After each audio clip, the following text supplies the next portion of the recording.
Queensland's budget challenge has become even harder, with a self-imposed savings target of more than $4 billion. The government wants to increase revenue and cut costs, with the Premier conceding that about 3,000 workers left the public service last week.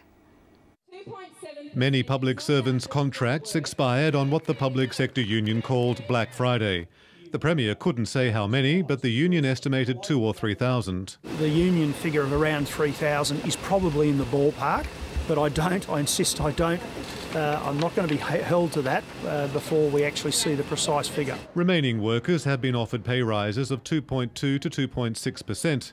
State MPs will get the same. Any pay rise for politicians must be within those boundaries. Politicians shouldn't be getting larger pay rises than that.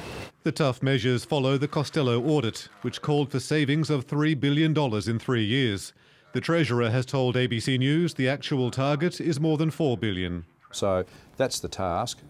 We're doing it on both sides of the equation, reducing our expenditure and increasing our revenue. We think somewhere north of $4 billion is where we need to be. He'd prefer to do it without more taxes. We're hopeful that that won't be the case, but we are looking at all the options. The government's plan to implement the Costello audit will be in the September budget. But next week, the Treasurer will make a statement to the Parliament, his first formal response to the review. He says collecting tax more efficiently would mean less need to lift fees and charges. Indeed it would. If we could collect what people do owe us, then we would be in a better position anyway. Better compliance this year has already improved revenue by up to $30 million. So that means that's $20 to $30 million. We don't have to increase our fees, taxes and charges by. He says it's also a positive sign that monthly retail spending has increased slightly in Queensland. Chris O'Brien, ABC News.